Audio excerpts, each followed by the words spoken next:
so after she's done talking. The broadcast is now starting. All attendees are in listen-only mode. Hi, everyone, and welcome to WordStream's July webinar, 8 Tips to Soak Up the Clicks, Write Your Best Google and Facebook Ads This Summer. My name is Maggie, and I'm here to kick things off before passing it off to our experts.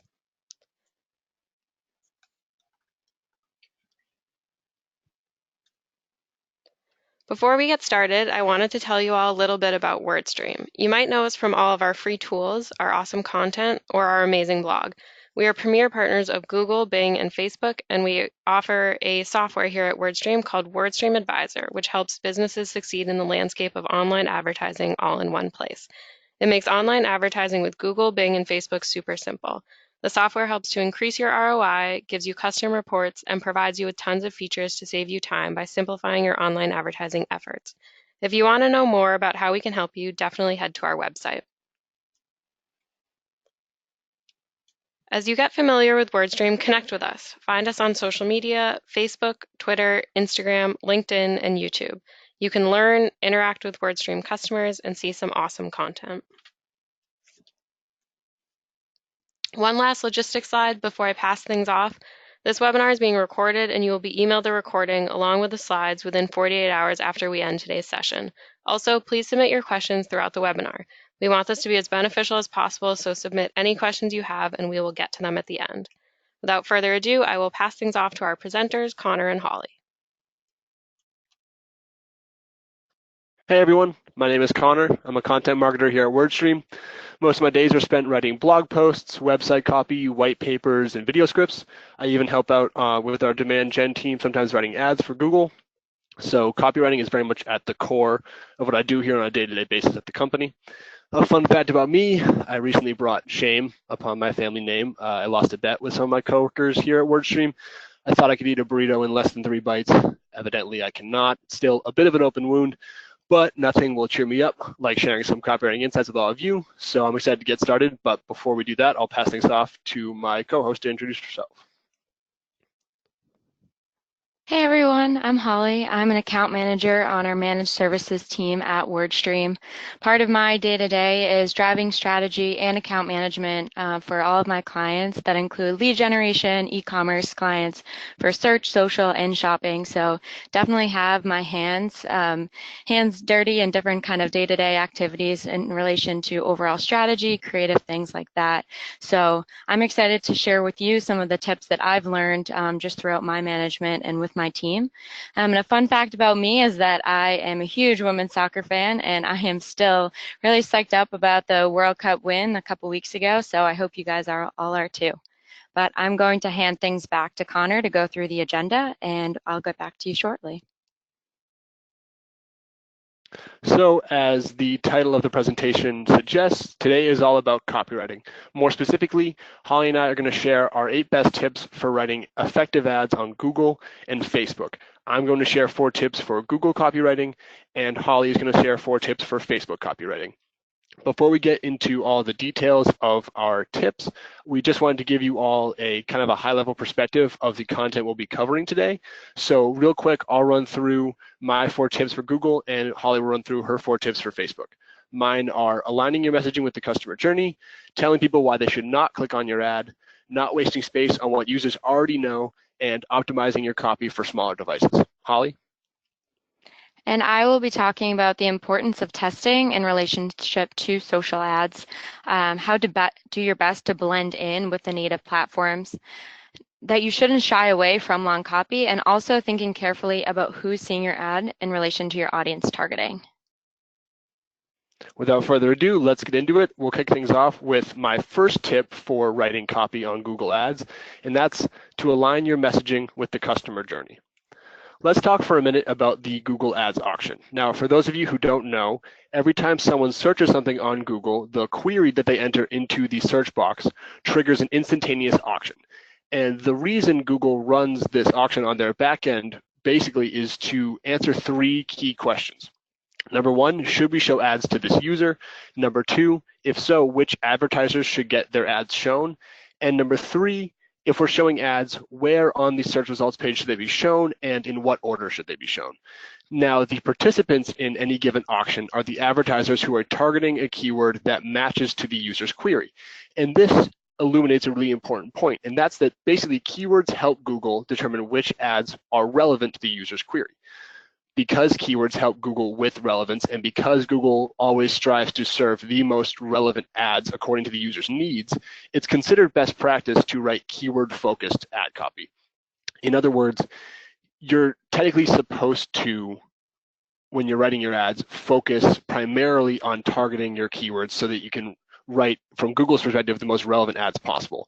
And there are definitely merits to this philosophy because the more keyword-focused your ad copy, generally speaking, the higher quality scores you'll get, the higher ad ranks you'll enjoy, and the lower costs per click you'll see.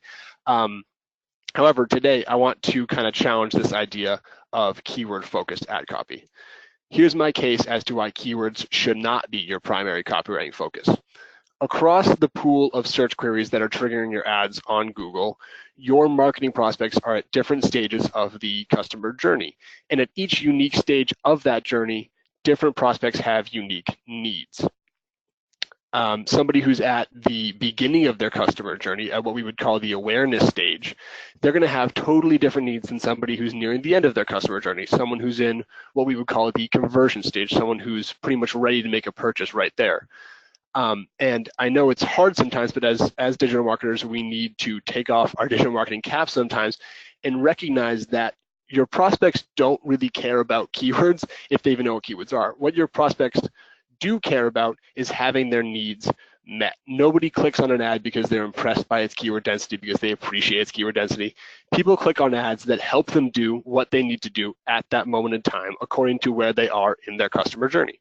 So that's why my first and probably biggest piece of advice for writing ads on Google is this. You need to think carefully about the customer journey and write ads that meet people's unique needs according to where they are in that journey. And what that means is I think everyone should worry a little bit less about keyword density. And to be clear, I'm not suggesting that you shouldn't ignore keywords altogether. That's a certifiably bad idea because, like I said, keywords help Google determine which ads are relevant. So if you were to completely ignore keywords, you would basically be sentenced to search engine oblivion because your quality scores would tank, you would have terrible ad ranks, and if anybody accidentally clicked on your ad somehow, it would be a sky-high CPC. So definitely don't ignore keywords altogether. All I'm suggesting is that maybe keywords should take a little bit of a backseat, and your primary concern when writing this copy for Google Ads is thinking about what your prospects' queries, what kind of intent they signify, and how you can meet that intent to provide the most relevant, useful ad experience possible. So as an example of what that looks like, we can take a look on the left of the slide here of this example of an ad from TripAdvisor. So beach vacation in New England is definitely a high funnel query. This is somebody who's early in their customer journey. By contrast, a query like 2-bedroom Airbnb in Newport, Rhode Island, October 2020. That's a super low funnel query. That's somebody who's ready to book a vacation in Newport, Rhode Island. This person, on the other hand, they're looking to learn more. They're not looking to buy anything really. In TripAdvisor, they do a really good job of matching the intent behind this search query by offering a helpful piece of content about the different beach hotels that people can learn more about across New England. So I'll wrap things up here and pass things off to Holly soon, but I just want to say that yes, if you take my suggestion and you stress a little less about keywords, you may suffer some lower quality scores, some lower ad ranks. You may see your cost per click rise a little bit. I don't want to make a guarantee because then you can hold me accountable and I can get in trouble, but I feel strongly that if you do take my advice, the clicks you do end up driving will be that much more valuable to your business, and that additional value that you drive will more than make up for the couple extra cents you're paying per click or the slight decrease in your position on the SERP. So with that, I'll pass things off to Holly for her first Facebook copywriting tip. Awesome. Thanks, Connor. So the first tip that I strongly recommend, and it's nothing that's anything new to any marketer, but the first thing is really testing. While we are familiar with the concept of A/B testing across the marketing channels, whether that's email, search, social, or any other of the marketing initiatives that we do plan. The biggest difference between social and search ads that Connor's talking about is just the pure amount of elements that we have that are incorporated in all of our search and social ads. So when we're looking at the different elements that we have to test in a traditional Facebook ad, we have the media, so saying that image or video content that we're using, that main visual. The headline, which is down at the bottom, so the build what's next in this example here. The above image text, our call to action, so the learn more, visit website, shop now type of call to action button. The link description, which would show up in certain placements below our headline, as well as just the different types of content, which is a little bit different than the media where we're talking about maybe imagery or video, but really what we're pushing, whether that's white papers or webinars like this one here, or just talking about different types of other types of content.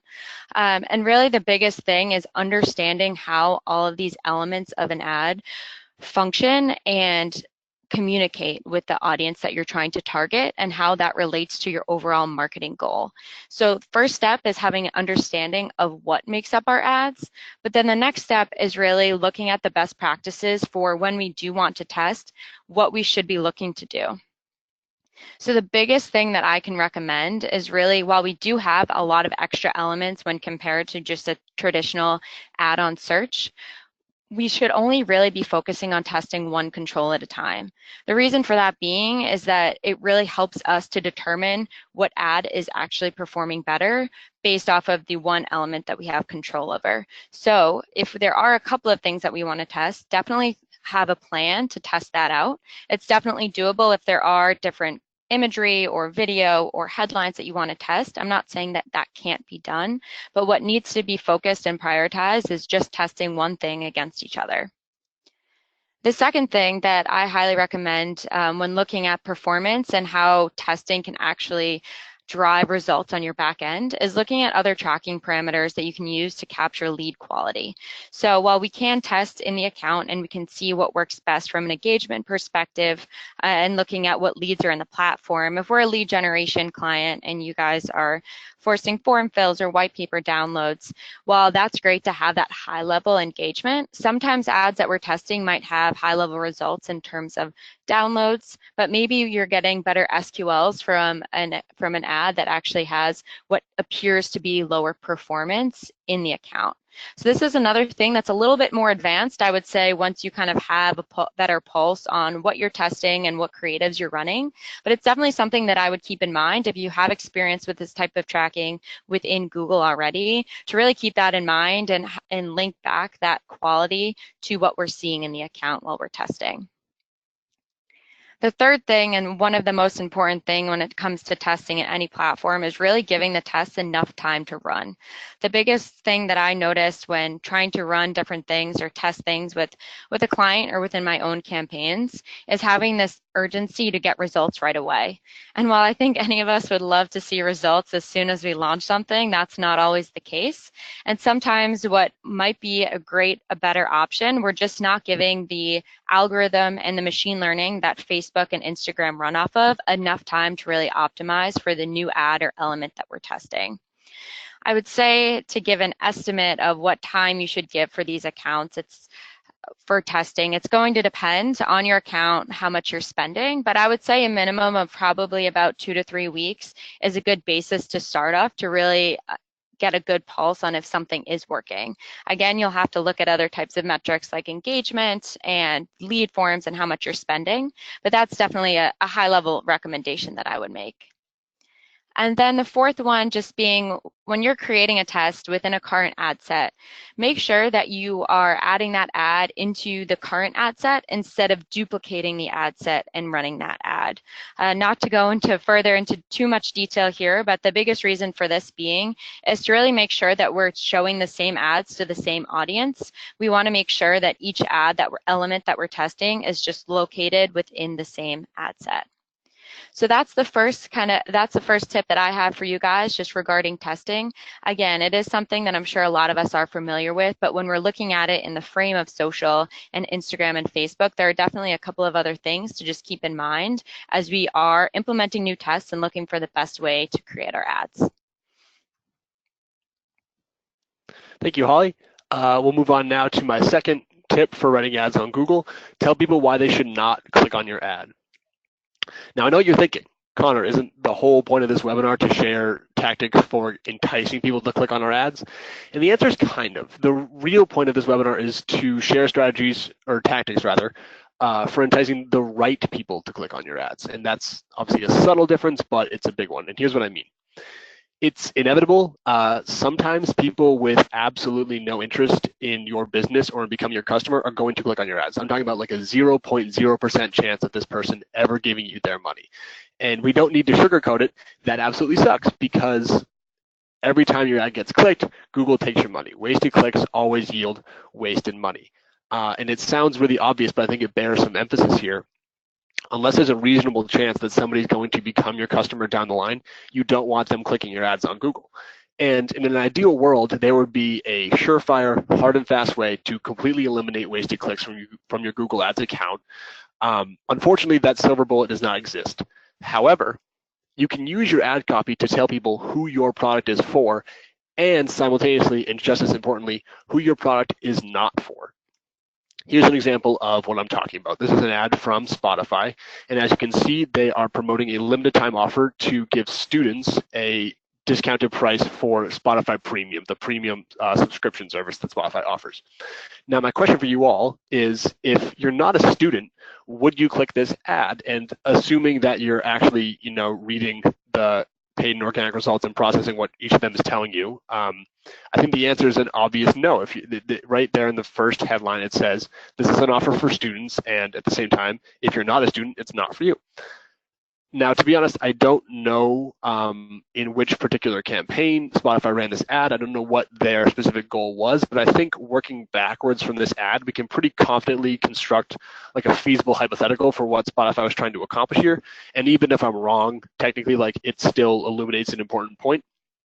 So hypothetically, let's say that Spotify was running this ad with two objectives. Number one, to win the top ad position for branded Spotify premium search queries. So they were just bidding on their brand name to make sure that Apple Music, Amazon Music, YouTube Music didn't take that absolute top position on the SERP and potentially take some of their potential customers away.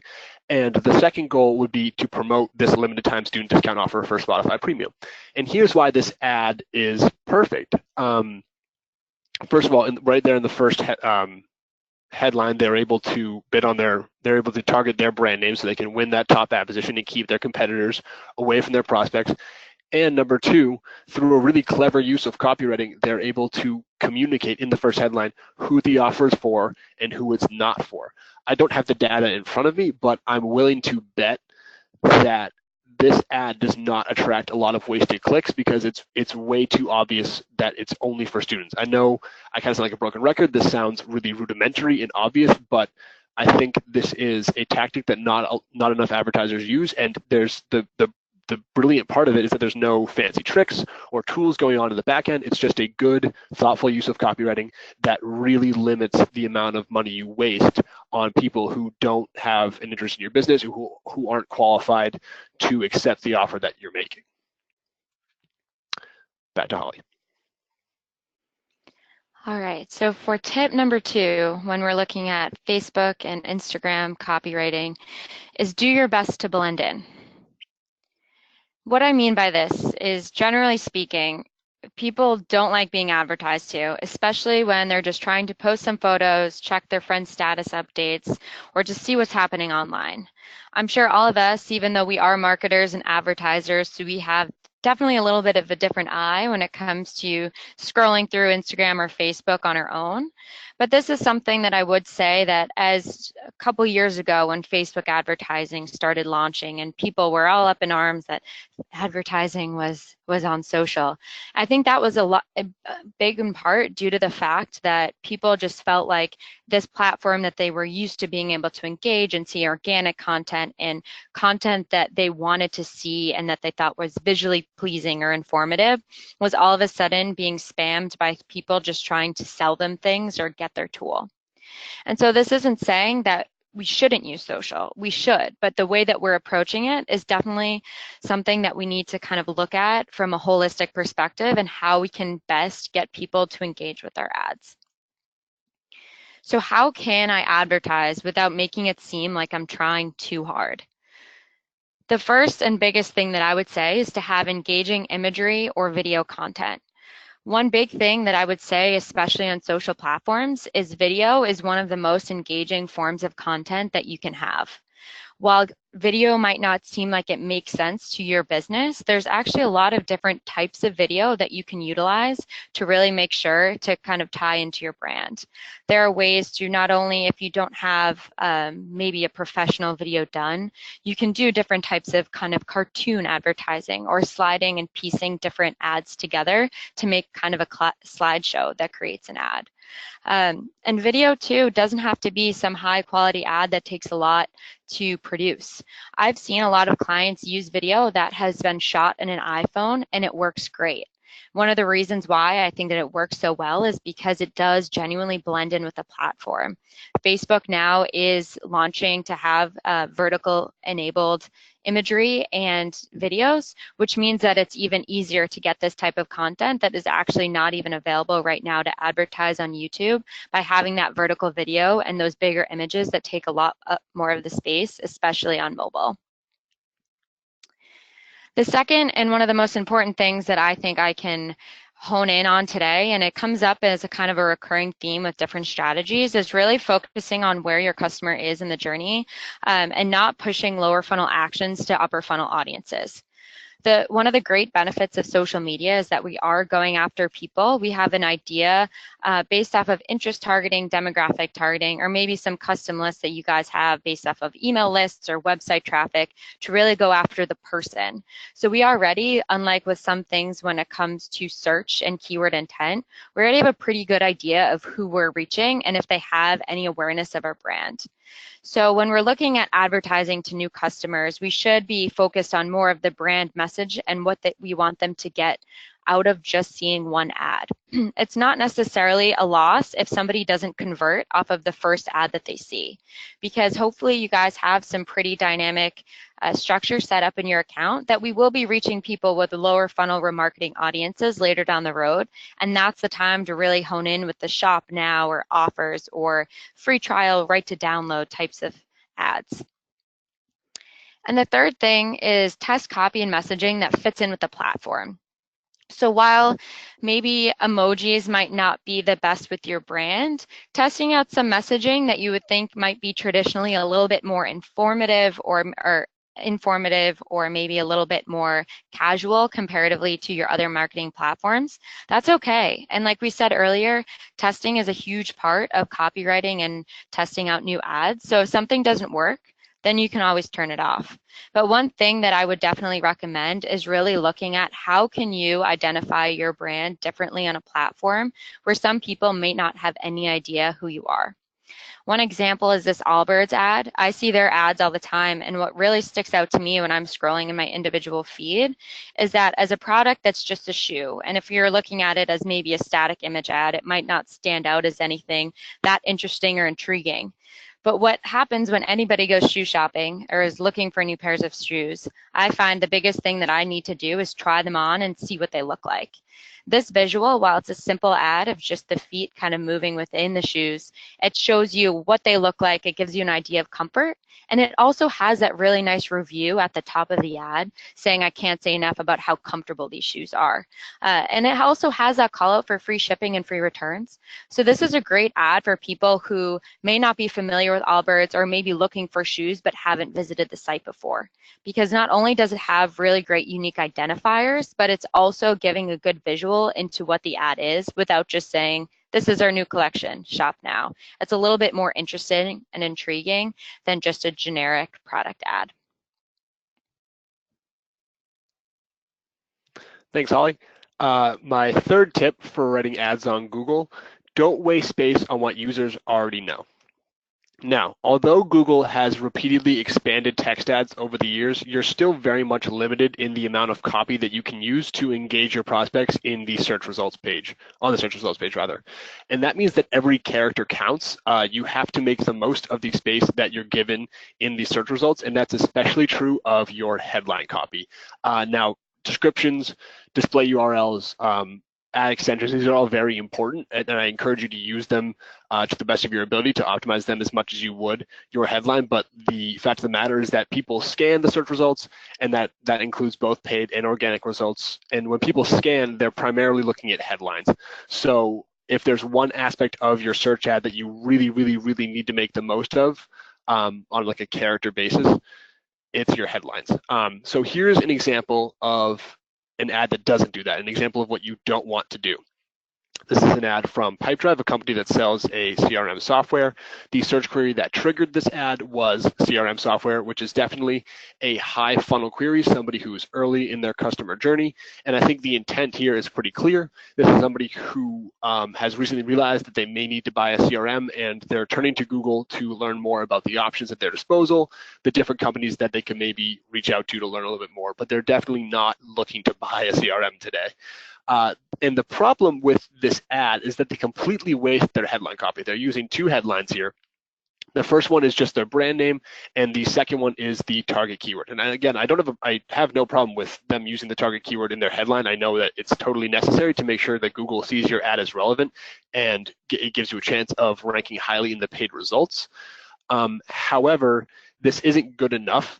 This headline doesn't tell users anything about the unique value that Pipedrive can deliver. So I think we can go back to what I said under my first tip, which is that people who aren't digital marketers, people who are, who do other things for work, they don't care about keywords. They care about having their needs met.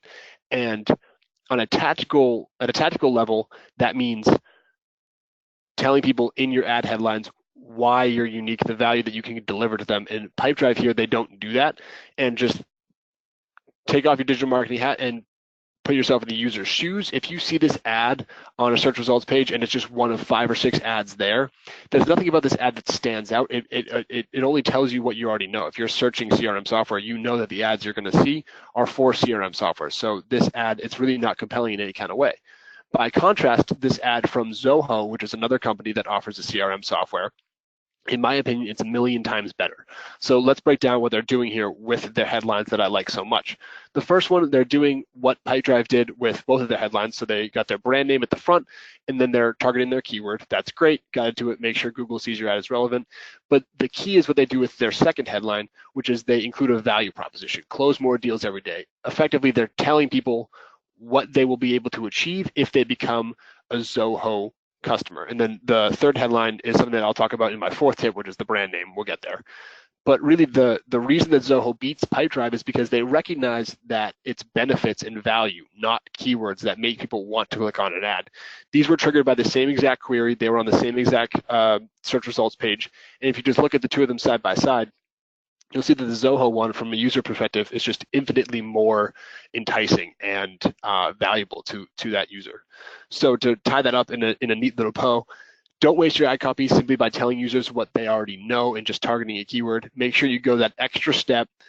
Build out your ad headline by including a value proposition that really meets the user's needs and gives them a legitimate reason to click on your ad and to see what your business has to offer. With that, I'll send it back to Holly. Awesome. So the third tip that I have to cover is about copy and length. So don't shy away from long copy.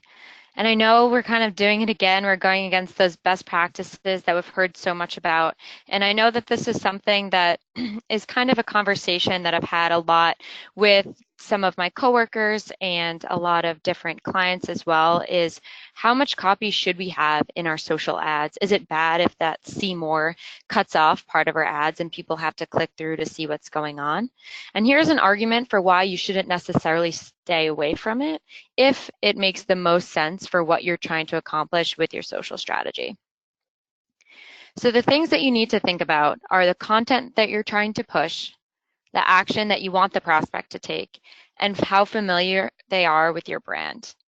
So the reason why all these three elements are important is because while long copy, yes, can work, and again, I'll loop that back to the testing that I talked about a little bit earlier, that it is important to test long versus short copy just to make sure every account is different and clients are going to engage with your account in very different ways, and just because it works for somebody doesn't necessarily it'll work for your brand. But I think the most important element to look at is the content that you're trying to push. And so what I mean by this is if you have something that, for example, this is a course, this example ad for digital marketer. They're trying to get people to register for a course, and they're giving a high-level overview of all of the lessons that can be expected to be covered within this course. The reason why having content like this is so important in an ad like that is because it gives them a little bit of a taste of what they could expect if they click through to your ad to register with the type of content that you're trying to push and get them to register for. The same can be said for blog posts or other case studies and more informative content. So a lot of that high level suspect and prospecting content that you're trying to push through to your clients. The other benefit of making sure that you have some extra additive information is kind of what Connor was talking about earlier about not wanting the wrong person to click on your ad. If somebody is engaged enough with your brand and they're taking the time to really look through at all of this copy, all of these 6 lessons that are outlined here, and they're engaged enough to click through, then they're probably going to be a really good customer and a really good conversion for you.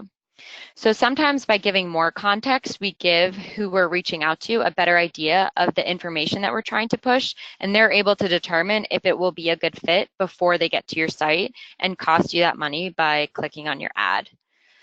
The other thing too is how familiar are they with your brand? So maybe if you're not pushing content, but if you are a new retail brand and you just launched a new collection of clothing, by just saying that you have your fall collection that has just been released, that might not mean a lot to somebody who has no idea who you are. So one thing that can be beneficial when you're thinking about more of a retail or e-commerce versus type of ad in this situation is really thinking about what is that brand message that's really important for the client to know from that first ad. And again, it really gives you that chance to explain who you are to upper funnel audiences. And then you can have some shorter messaging down the funnel once you know that they've already engaged with either your ad, have visited your site, or have already completed one conversion action, and you're trying to get them to be maybe a little bit more of a qualified lead or a repeat customer. But the biggest thing that I'll say here is don't add long copy just to add long copy. Really think about the story that you're trying to tell and if it can benefit from having that within your ad and how that can be conveyed to your audience. All right, I'm going to shift it back to Connor. Okay, my last tip for writing effective ads on Google is a pretty simple one, but a really important one, and that's that you need to optimize your ad copy for smaller device screens. This is a GIF from one of the best scenes from one of my all-time favorite movies, Wes Craven's Scream, released in 1995, a really awesome satirical kind of tongue-in-cheek slasher movie. And this scene is so famous because of the monologue that Randy is delivering here. So he's at a party with some of his high school friends. They're partying because school has been temporarily canceled because there's a serial killer on the loose. Like I said, it's meant to be kind of tongue-in-cheek. And in this monologue, he talks about the 4 rules that one must abide by in order to successfully survive a horror movie. And just like there are rules that you need to abide by to survive a horror movie, there are rules that you need to abide by to write effective ad copy in a world that's increasingly dominated by mobile devices. And one of the most important things you need to do in order to survive in a mobile-first world is putting your most crucial ad copy in the first and second headlines of your ad. With the most recent iteration of expanded text ads, Google allows you to write up to 3 headlines for your ad. However, on smaller devices, Google cannot guarantee that all 3 of your headlines will be shown. Your first and second headlines will definitely be shown, but that third one, it it depends on the size of the screen. So that's why you need to prioritize the really, really valuable messaging at the front of your ad. Here's an example of a company that is optimizing their ad copy for a mobile-first world. This is from another CRM company called Nutshell, and the search query that triggered this ad was Team Collaboration CRM. So let's break down what makes this ad so good. In their first headline, they have a clear, concise value proposition, manage clients better. I love that they prioritize that at the front of their ad. The second headline is just Team Collaboration CRM. That's just a target keyword, a relevance play to appease Google. And then the third headline is their brand name. Now, to be clear, it's really awesome when you can feature your brand name in your ad headline, because let's say you're doing some high funnel campaigns on Facebook and the Google Display Network, for example. You're seeing some of these ads that are optimized, like the ones that Holly's talking about. If somebody is exposed to your brand initially on one of those display platforms, and then they do a search for Team Collaboration CRM on Google, and they see an ad with your brand name, and it clicks in their head that they've already interacted with your brand. That can be really powerful. That recognition can be enough to entice a click. However, getting your brand name in there isn't as important as including a value proposition or as targeting your keyword. It's more of a nice to have than anything else. What I'm trying to say in more concisely is that your ad can still be great if your brand name gets cut out of the ad. However, if your value prop or your keyword gets axed, you've got a weaker ad in your hand. You've got some problems. So just to drive this home, I want to look at two more examples. The first one at the top is what I consider a good example, and the second one at the bottom is what I consider a not so good example. The first one from a company called Trey. In the first headline, they have their target keyword. In the second headline, they have a really great value proposition, build the workflows you need.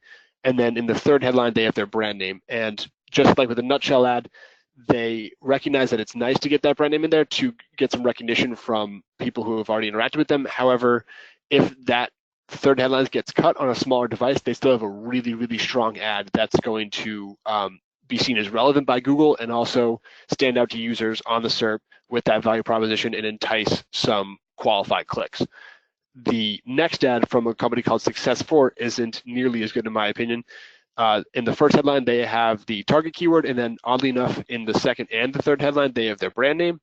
And the reason this is a weak ad is because if it's shown on a smaller device and that third headline gets cut, all the ad is left with in terms of headlines is the target keyword and the brand name. And while that's definitely not a terrible ad, because at the very least, it'll be judged as relevant by Google, and this company still may do pretty well in the paid search results, they're missing a value prop and they're wasting that second headline when it could be put to much better use and do a better job of enticing clicks from the right prospects.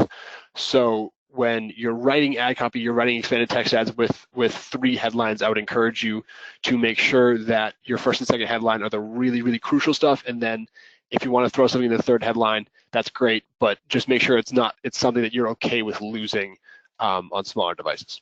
And with that, I'll send it back to Holly for her last tip. Great, thanks, Connor.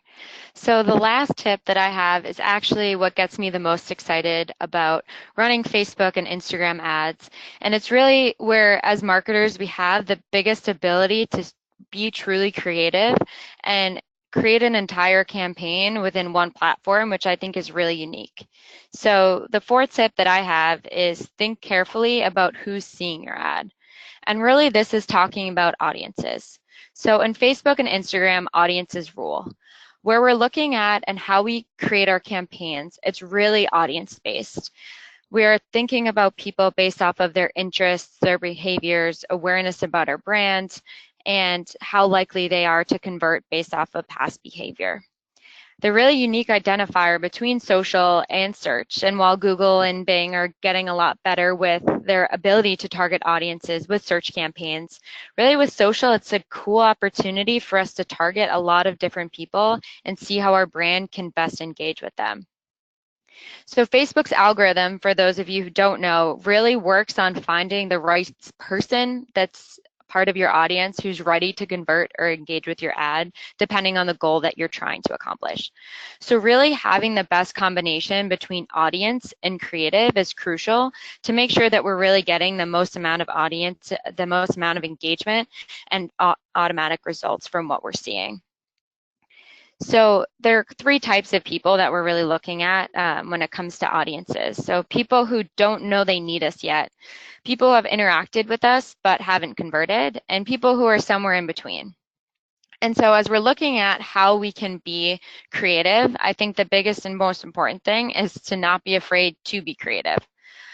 A couple weeks ago, I actually had my birthday, and I had interacted with the brand Daily Harvest before. For those of you who aren't familiar with it, it's a new meal delivery service, and everything is in cups, so smoothies and things like that. I'd visited the site a couple of times just because I had seen an ad or two, but I hadn't really done anything significant from a marketing perspective. I was just exploring the site. But what I realized a couple of weeks later as I approached my birthday is I actually received this ad that you see here.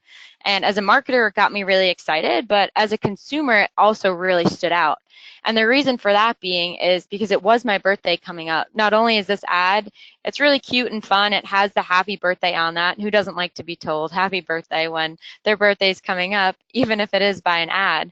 But it also kind of has that nice play where it's not only saying, hey, it's your birthday, but we also have this special offer for you. And when we clicked through to the ad, it had a new offer for clients. And while it could have been the same exact offer that they give to all of their new prospects, that offer is going to mean a lot more to me because I'm thinking that it's special and it's just hand delivered to me. So kind of the way that we really think about how we can be creative is thinking about how can we differently get that ultimate message across and really make the people that we're trying to interact with us feel special. So this kind of aligns with what I'm saying here. So message things differently for different audiences. We talked about this before and a little bit about how we're tailoring our message to the content, how we're testing out different things. But really when we're thinking about the audience as well, I'm sure we have a couple of different audience segments that we're really looking at to target within our Facebook campaigns, and not all of them are the same. So if we're looking at somebody who is, if we are a retail brand and we are targeting people that have interact in department stores, those could be people that are very different than people who are shopping in boutiques, right? So maybe we adjust our messaging or imagery a little bit differently to the types of behavior that we think that those audiences are more likely to engage with. The second part is to curate your ads that align with the customer journey. So if you do have somebody that has come through a different ad and we're really seeing strong engagement, whether that is through a free trial or through a purchase or they added it to cart.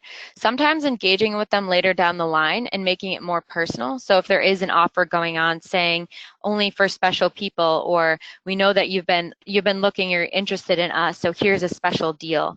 Having that really personalization to say, hey, we know that you're already interested.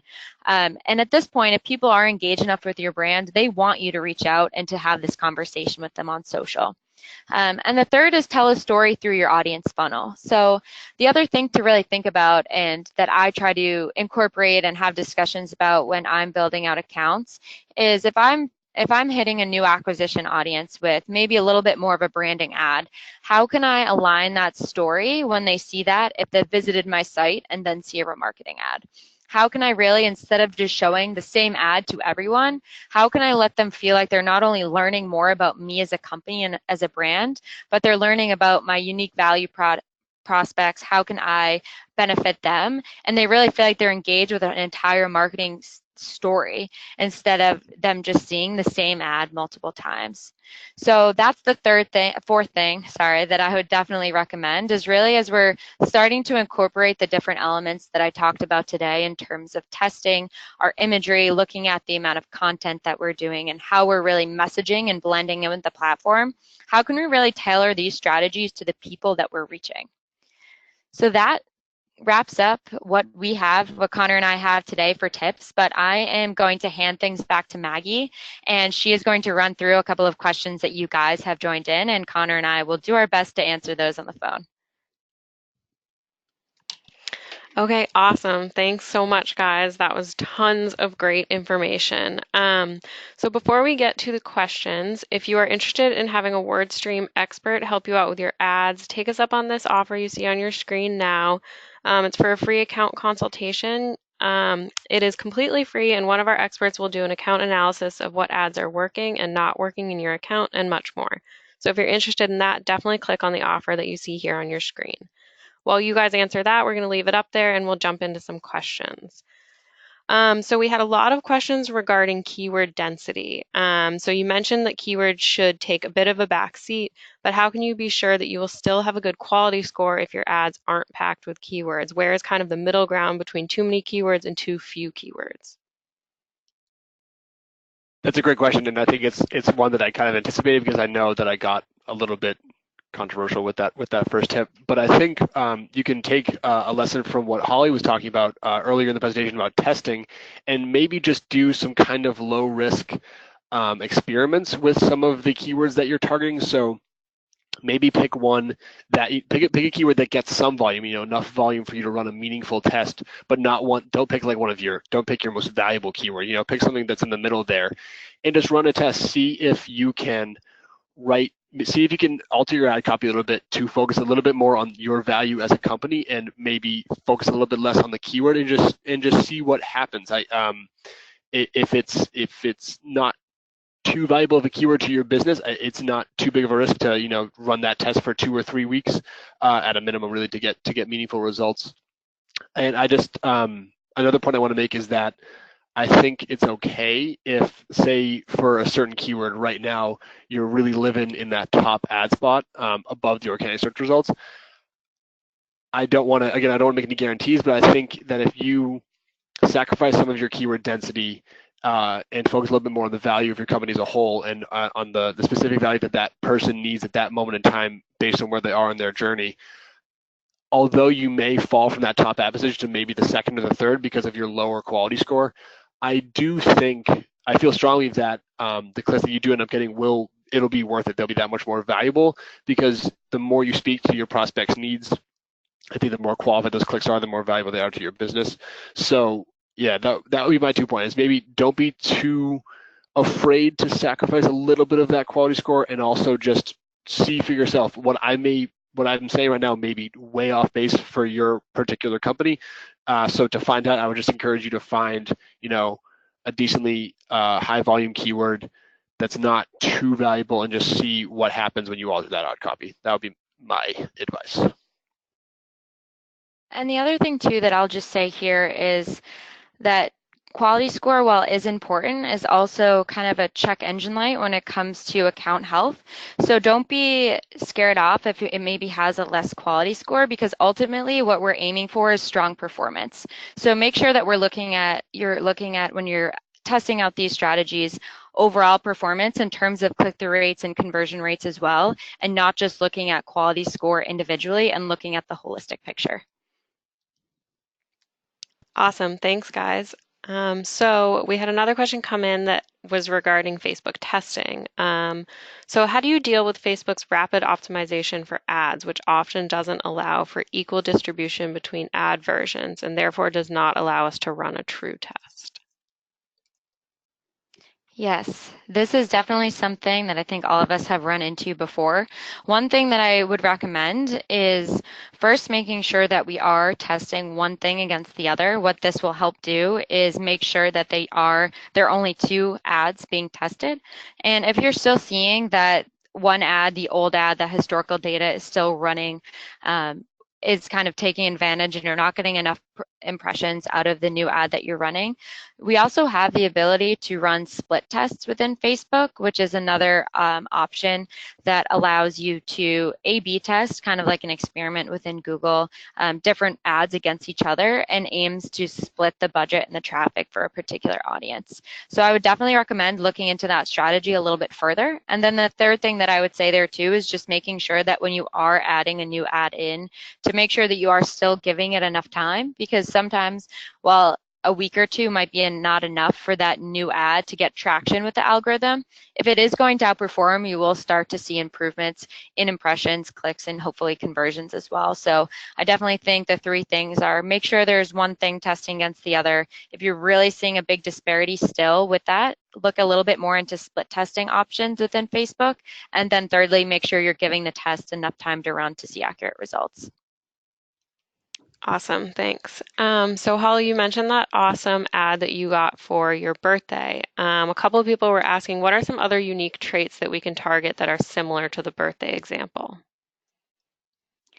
Yes, there are actually a couple of different things that we can do within Facebook, and I would highly recommend you guys, if you have extra time, to look around there and poke around. They're adding things all the time. A couple of things off the top of my head that you can do are people who have recently moved, and this option is actually also available within Google as well.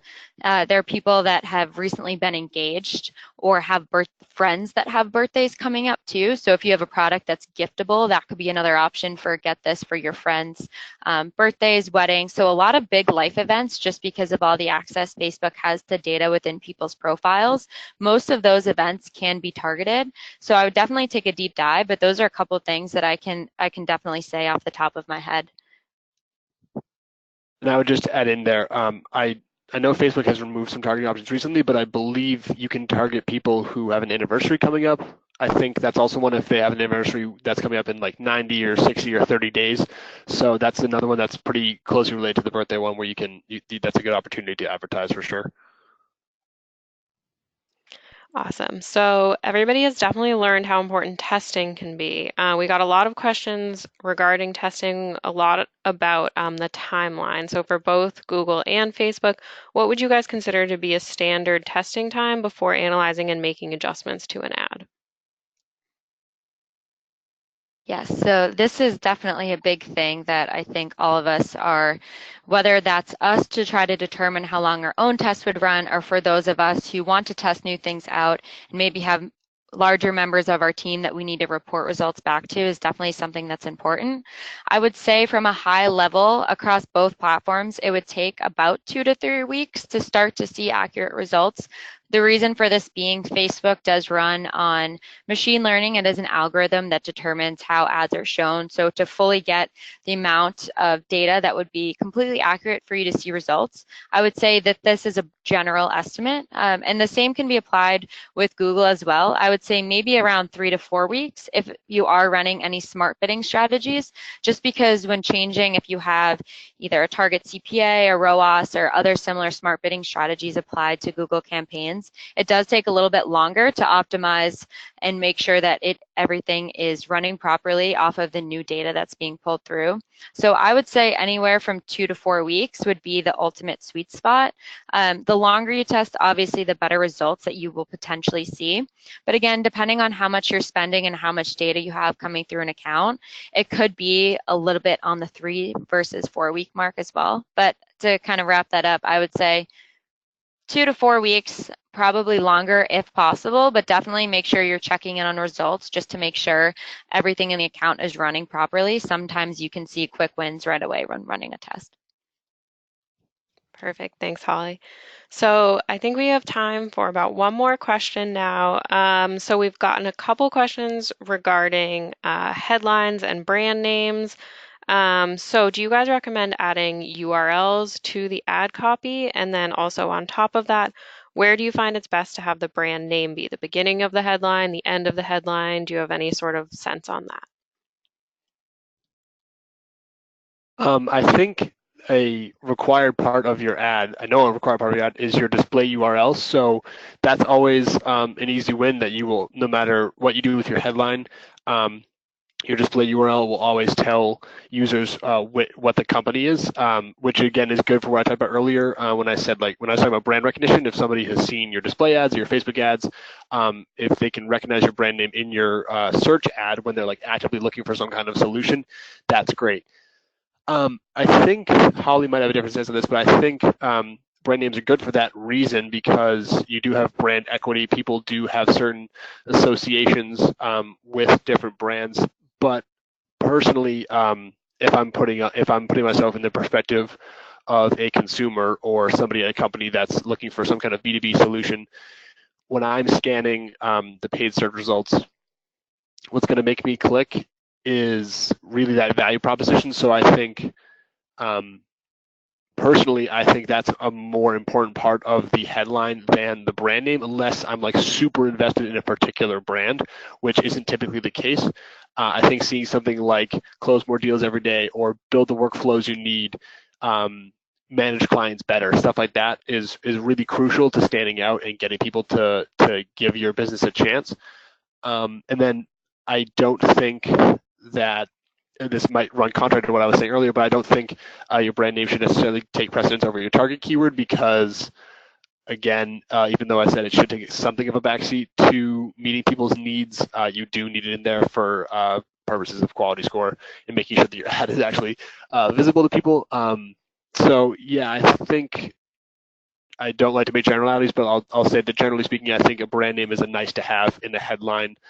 And it might be more of an essential component when you're with your lower funnel keywords. So with lower funnel keywords, you're getting your ads in front of people who have already had a couple different interactions with your brand. So at least at that point, they know your company and they probably have developed some kind of attachment or association with your brand name. But if you're targeting, when you're targeting a high funnel keyword, you're getting your ads for people who mostly haven't interacted with your brand. Maybe they've seen a display ad or a Facebook ad or an Instagram ad or something. But if somebody's early in their customer journey, they're not going to have too deep of an association or an attachment to your brand. So putting that in your first headline isn't really going to move the needle in any kind of meaningful way. So I think in that case, it would be better to emphasize your value proposition. So like it, as is often the case with marketing, I think you should think about where people are falling in the funnel. Yeah, and just to follow up on that too, I think the other important thing to consider is we do have a character limits with each headline, and so we do have 30 characters per headline in Google. And when looking at potentially incorporating our brand, sometimes brands that are smaller, you can sometimes have shop at brand name or things like that. There are other ways that you can incorporate your brand while still getting the full scope of characters within the allotted headlines that you have too. So that's the other thing to consider is if having your brand name is important, then definitely have it incorporated in at least one piece of ad copy. Again, we usually recommend having at least 3 ads within every ad group anyway. So maybe test out having one ad without the brand in it and see how it performs. But the second option too is seeing how many characters does your brand take up, and are there other ways that you can creatively incorporate your brand name within your headline? Great. Thank you guys so much. That was tons of information and super helpful.